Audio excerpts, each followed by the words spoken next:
तपाईँहरू सबलाई मेरो नमस्ते। आज फेरि तपाईँहरूसँग एउटा सानो कुरा राख्न आइरहेको छ, जो कि हामीले चाहिँ अब हाम्रो माइन्डलाई चाहिँ अब कन्ट्रोलमा राख्नु किन जरुरी रहेछ, अन्त यो चाहिँ कसरी कन्ट्रोल गरिँदो रहेछ भन्दाखेरि चाहिँ नि, अब सबैभन्दा त पहिला के कुरा भन्छ भन्दाखेरि एउटा तपाईँहरूलाई बाठ्य भएर सम्झाएको जस्तो हुन्छ कि उहाँलाई चाहिँ मेरोबाट धेरै धेरै अहिले नै सरी है, तर अब कसैलाई चाहिँ काम लाग्छ होला भनेर नि। किनभने अब मैले पनि आफूमा एप्लाई गरेर बेसी पनि भएको छैन, 1-2 महिना हुँदैछ र चाहिँ अब यसको चाहिँ धेरै प्रफिट देखेर चाहिँ मैले तपाईँहरूलाई सम्झाउन आइरहेको छु। यो चाहिँ हामीले चाहिँ आफ्नो माइन्ड चाहिँ कन्ट्रोल गर्नु बहुत जरुरी हुँदो रहेछ।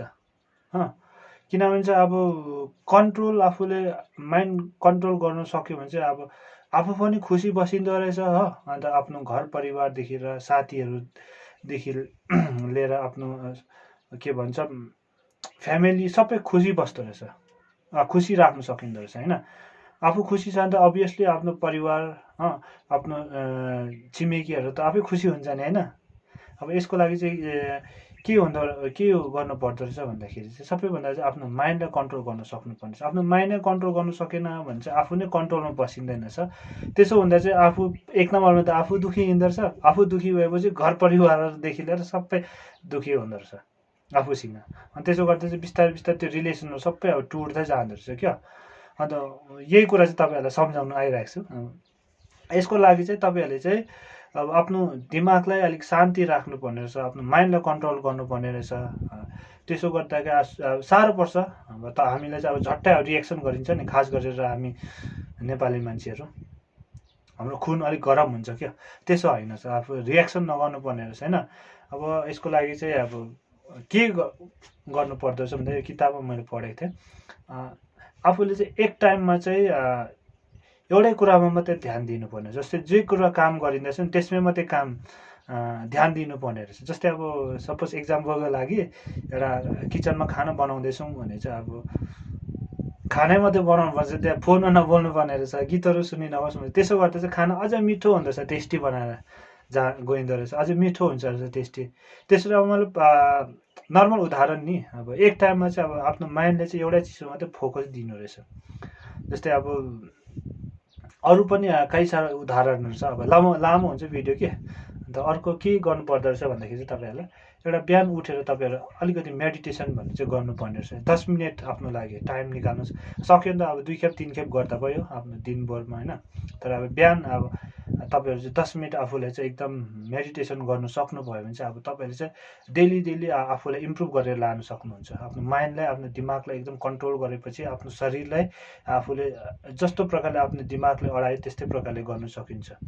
मेडिटेसनको लागि के गर्नुपर्छ, एउटा जग्गा बिहान छिटो उठेर यसो बिना डिस्टर्ब भएको जग्गा हेर्नुहोस् होइन। एउटा खाली जग्गा त्यहाँ बस्नुहोस्, सुनसान, आफूले 10 मिनट एकदम ध्यानमा जानुहोस्। जस्तै अब पहिलाको ऋषि मुनिहरू जान्थ्यो नि, एकदम ओम भन्दै हो। त्यसरी अब तपाईँहरू अब 10 मिनट तपाईँहरूले डेली तपाईँको यो रुटिन राख्नुभयो भने चाहिँ आफूमा चाहिँ अब धेरै तपाईँले आफूमा संयम ल्याउनु सक्दो रहेछ। मेडिटेसन चाहिँ अब यस्तो ठुलो कुरा रहेछ है। अब हामीलाई याद छैन नि यो कुराहरू होइन। तर जब मैले आफूमा यो युज गरेँ, ल्याएँ, तब मैले थाहा पाएँ कि अब यसो गर्दा चाहिँ दिउँसोभर अब आफ्नो दिमागलाई चाहिँ आफ्नो कन्ट्रोलमा राखिँदो रहेछ होइन। जस्तै अब उदाहरणको लागि, जस्तै अब तपाईँले सिगरेट छोड्नु खोज्नु हुँदैछ अरे, आफूले छोड्नु खोज्नु हुँदैछ, कति 2 दिन 3 दिन भएपछि चौथा दिन 5औँ दिनमा फेरि खान्छ नि, साथीभाइहरू भेट हुन्छ, उता यता देखेपछि अब छोडिसकेको कुरा फेरि खाउँ हुन्छ, फेरि आफूले खाइ त हालिन्छ। त्यसो गर्दा त्यसो चाहिँ नगर्नुपर्ने रहेछ नि। त्यसो चाहिँ होइन, आफ्नो माइन्डलाई अलिकति संयम कन्ट्रोल गर्नुपर्ने रहेछ। त्यसो चाहिँ आफूले चाहिँ अब मैले भनिहालेँ मेडिटेसन गर्नुपर्ने रहेछ, एउटै काममा मात्रै फोकस दिनुपर्ने रहेछ। त्यसो गर्दा चाहिँ आफ्नो माइन्डलाई कन्ट्रोलमा राख्नु सकिन्छ होइन। आफूलाई सम्झाउनु सकिँदो रहेछ आफ्नो माइन्डलाई चाहिँ। अब बिहानै तपाईँले 10 मिनट तपाईँले उठेर आफ्नो मेडिटेसन गरेको छ भने चाहिँ अब दिउँसोको त्यो हादसाहरू तपाईँमाथि, तपाईँको सामुन्ने त्यो नजाराहरू आउँदाखेरि पनि आफूले चाहिँ अब त्यतिखेर चाहिँ मनाउन सक्छ कि आफ्नो दिमागलाई होइन, मैले यत्रो दिन भयो नखाएको, पनि खाँदिनँ आज पनि भन्ने। अन्त जति सक्दो हुन्छ त्यो जग्गादेखि तपाईँ साइड लाग्छ क्या, आफूमा देखेर है यो कुरा। अन्त अझै एउटा चिज के देखेँ भन्दाखेरि चाहिँ मैले, अब तपाईँ जस्तै ग्याम्लिङ गर्नुहुन्छ, तास खेल्नुहुन्छ अरे, अब त्यसमा पनि त आफ्नो हामी जब तास खेल्न थालेपछि त्यो तास खेल्ने जग्गामा पुगिसकेपछि हाम्रो ब्रेनै वास्ट गरिदिन्छ नि एकदम तासले। अब आफू पहिला स्टार्टिङमा त 5000 मात्रै खेल्छु, त्यहाँदेखि चाहिँ हार्यो जित स्याहार चाहिँ उठ्छु भन्ने, खेल्दिनँ भन्ने सोचिन्छ होइन। तर अब त्यो हुँदैन नि। अब खेल्नु थालेपछि जब गोजीबाट 5000 निस्किएर जान्छ, अब त्यसलाई कसरी रिटर्न गर्छु, कसरी फर्काउँछु भन्ने सोचिन्छ होइन। त्यो हुँदैन रहेछ। अब यो पनि एउटा अब नेचरको खेल हो होइन। अब के घरभित्र पनि त एकपल्ट झगडा भएपछि चाहिँ अब त्यो आज मरिन्जेलसम्म झगडा भएर बुढाबुढीको भोलि नै त मिलिहाल्दैन नि होइन। अब त्यसको पनि त टाइम लिन्छ। अन्त त्यही त गोजीको पैसा पनि त मैले एक उदाहरण दिएको, त्यो गोजीको पैसा पनि त सक्छ। अनि त्यो अहिले नै त फर्किँदैन, त्यसको पनि त टाइम लिन्छ। अन्त होस् आफ्नो मनलाई सम्झाउनु सक्नुपर्ने रहेछ। त्यसो गर्दा मेडिटेसनहरू यो जुन चाहिँ एउटा वान टाइम या वान टास्क भन्ने योहरू चाहिँ गर्नु बहुत जरुरी छ। त्यसो गर्दा चाहिँ तपाईँ आफूलाई कन्ट्रोल गर्न सक्छ। अन्त तपाईँ त्यहाँबाट चाहिँ जुन चाहिँ तपाईँ तास खेल्दै गरेको जग्गा हुन्छ, आफूलाई अब कन्ट्रोल गर्न सकेपछि तपाईँ आफ्नो माइन्डलाई सम्झाउनु सक्छ। अन्त अब त्यो जग्गा तपाईँले छोड्नु सक्नुहुन्छ।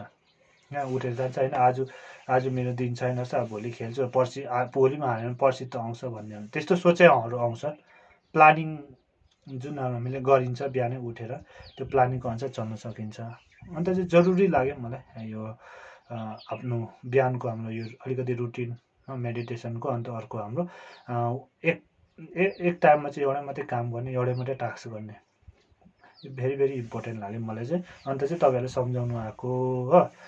बाँकी कुरा त लामो बनाउनु हुँदैन, मान्छेले मन पराउँदैन कि भिडियोहरू लामो बनाएको। अब यति हो, तपाईँहरू ट्राई गर्नुहोस्। तपाईँहरू आफ्नो लाइफमा एकदम सक्सेस भएर जानुहुन्छ। सक्सेस भएर गएपछि एकदम सबसे पहिला त तपाईँ आफै खुसी बस्नुहुन्छ, आफै खुसी हुँदै जानुहुन्छ यो कुराहरू एप्लाई गर्दै गएपछि होइन। अन्त यहाँदेखि बादमा तपाईँ आफ्नो घर परिवारलाई पनि एकदम खुसी दिनु सक्नुहुन्छ होइन। जुन चाहिँ डेली बुढाबुढीको डिस्कसन हुँदै गरेको कुरातिर पनि तपाईँ टाइममा आफ्नो डिसिप्लिनमा आउनु, धेरै बिस्तारै बिस्तारै तपाईँ आफ्नो डिसिप्लिनमा आउँछ। आफ्नै डिसिप्लिनमा आउँदै गएपछि तपाईँ आफ्नो टाइममा घर जान्छ होइन। आफ्नो घर परिवारलाई टाइम दिन्छ, नानीहरूलाई बुढीहरूलाई टाइम दिँदै गएपछि बुढीहरू नानीहरू आफै तपाईँसँग खुसी हुँदै जान्छ। त्यसो गर्दा तपाईँको लाइफ एकदम खुसियाली भएर जान्छ, एकदम रमाइलो भएर जान्छ कि आफ्नो लाइफ जिउनु पनि मजा आउँदै जान्छ अगाडि। अन्त बाँकी के भन्दाखेरि जतिजना तपाईँहरूले अब अगर बाइचान्स बाई द वे यो कुराहरू कुनै अब त्यस्तो जुवा खेल्नेहरूको बुढीहरूले सुन्नु हुँदैछ भने चाहिँ मिसेसहरूले सरी मलाई माफ गरिदिनु कि। तर एउटा के भन्छ, उहाँ पनि खुसी भएको हुँदैन यो कुरामा। जुन कुरा उनीहरूले गरिरहेको हुन्छ उनीहरूलाई पनि यो कुरामा चाहिँ खुसी हुँदैन। उनीहरू चाहिँ तर आफ्नो आदतले मजबुर भएको हुन्छ। अन्त यो जतिसक्दो चाहिँ तपाईँहरू पनि उहाँलाई अब यो कुराहरू सुनेर त्यो कुरा जुन चाहिँ मैले कुराहरू भने त्यो कुराहरू उहाँलाई एप्लाई गर्नमा मद्दत गर्नुहोस्। बाँकी लामो गर्दिनँ, मेरोबाट धन्यवाद, यति नै। अगर मेरो भिडियो सही लागेछ भने सब्सक्राइब गरिदिनु, साथीहरूले पनि सेयर गरिदिनुहोस् ताकि छिट्टो मेरो 1000 सब्सक्राइबर पुगोस् है। ताकि अझै यस्तो इम्पोर्टेन्ट मिठो मेसेजहरू तपाईँकोमा लिएर आउँछु। हुन्छ, नमस्ते, धन्यवाद है।